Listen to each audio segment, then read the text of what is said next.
Hey everyone, Renee here. This video is going to be about the new sunscreens that I've been using and loving this year. They're pretty much all Japanese sunscreens. This is what's been really doing it for me this year. They're new formulations, reformulations. They're just getting better and better. I want to start with the sunscreen that I've probably been using the most from Skin Aqua, their Tone Up UV Essence. When they first came out, which was a couple of years ago, they came out as a limited edition and I was very hesitant to try any of them. I actually didn't until earlier this year. And the reason is because when I think of a Tone Up, I automatically think of the old school sort of Korean version of Tone Up. It's the same thing as a white cast, which especially in sunscreens I try to avoid. But the new generation of Tone Up in Japanese sunscreens is different. And this has been a huge theme I've been seeing as of last year as someone who frequents Asian drugstores very, very often. I feel like all the exciting and new sunscreen launches have all been about complexion enhancement. They relaunched these two last year, but this year they relaunched this one, which is my favorite. As a general rule, I think darker skin tone should be cautious of anything that says highlighting effect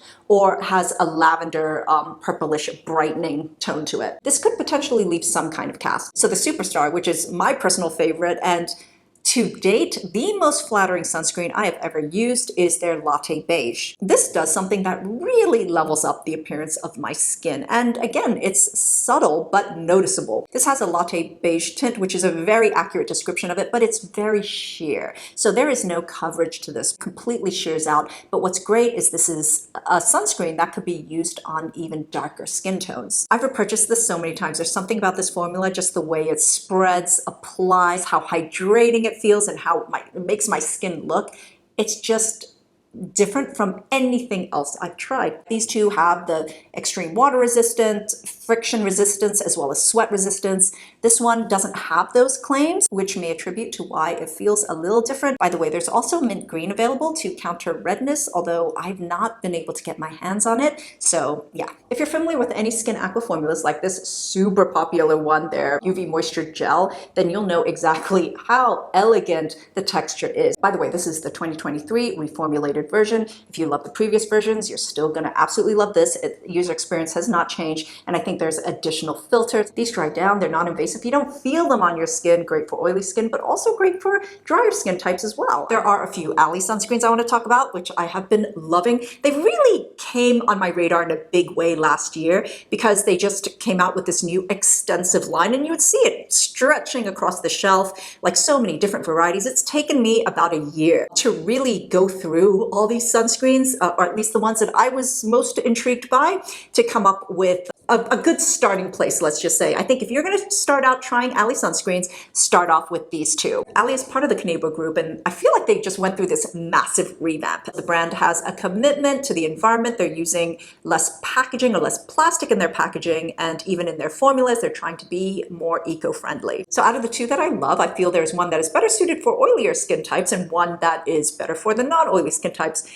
Either way, I use both. I feel the difference is subtle, but it could make a much bigger difference if you have a more extreme skin condition. Both these formulas have fabulous, powerful filters, including Mixoryl XL, which until recently you didn't see outside of L'Oreal sunscreen products. They're also often oxide-free for those who prefer that. They're also resistant in every way. Maximum water resistance, sweat and sebum resistance, friction resistance, and they also keep dust particles away, especially the fine dust particles and allergens and stuff like that. First, going to talk about the one that I use the most, their Chrono Beauty UV. This comes in a group of 3 with a mint tone and a rose tone. My favorite, again, is the Ecru, which is more like a beige. Again, I love this simply because it just makes my skin look better. It gives a subtle radiance, skin looks healthy, no makeup required. In the summer, I tend to go barefaced a lot, so I just appreciate anything that makes my skin look good. I'm like proud to not be wearing any makeup. And this doesn't have coverage. Again, this isn't like a CC cream or a BB cream. I mean, it just looks so natural. These are actually formulated to sit really well under makeup. So they're like the perfect makeup primer.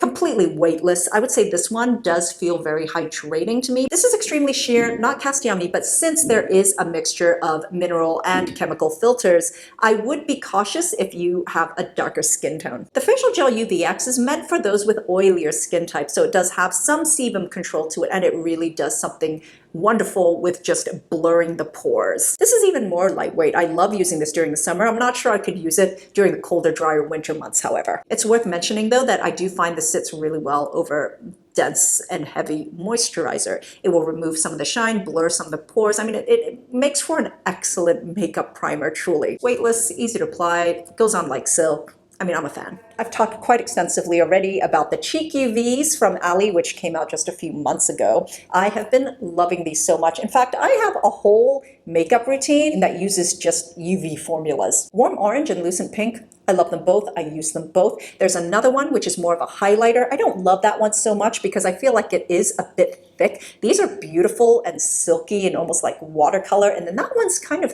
thick and almost a little casty. It does give a highlight though, but not my favorite. They were actually formulated specifically with layering in mind. While it mixes with any layer underneath, it does not compromise on its SPF value or its ability to protect your skin. But I also really, really love the fact that this is extra reinforcement on the areas where I have the most hyperpigmentation. So in my most vulnerable areas to the sun, this is the perfect extra reinforcement, which also has great lasting and staying power. This is on the sheer side, but is buildable and can be really quite substantial on me. A very moisturizing option, which I discovered earlier this year in my Japanese drugstore haul, is from Kose Suncut, their Pro Defense line all-in-one UV mousse. This kind of does it all. The Pro Defense line has been around, but the mousse format is new this year. The Pro Defense line has been really popular and was one of the first to introduce the sebum control technology in their sunscreens. So not only is it resistant to sebum, but also offers some control of it as well. What's interesting though is that this is actually quite a moisturizing sunscreen. This is also resistant to water and friction, does not transfer, won't rub off easily. It also protects the skin from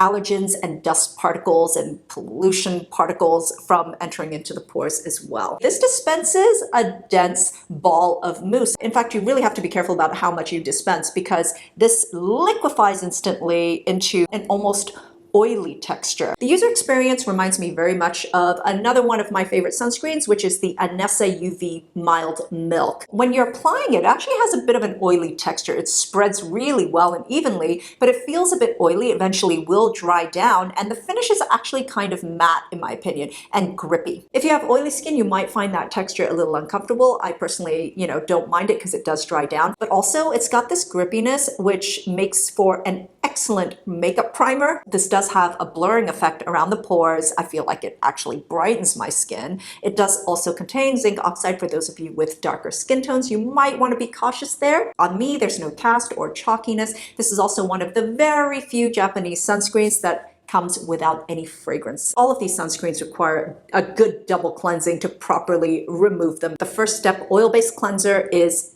non-negotiable. I also want to give my thoughts on a sunscreen that when I saw, I had such high hopes for and ended up just not living up to what I expected. So Milano CC came out with a sunscreen this year. I can't remember when I've been more excited to try something out. Most of you know Milano CC because of their vitamin C, which is at this point practically iconic. So the fact that they would come out with a sunscreen finally, this is like peanut butter and jelly. I was so excited to pair these and use them together. Ascorbic acid and sunscreen. It's like the most dynamic duo for summer skincare. Milano CC is also Roto Pharmaceuticals, which makes so many of my favorite things ever. It also is responsible for Skin Aqua. I feel that by any general measure of sunscreens, this is fairly decent. It's okay. But by Japanese standards, this is just not it. It's all about the application for me. It's just the way this applies is rather clumsy. It's not elegant.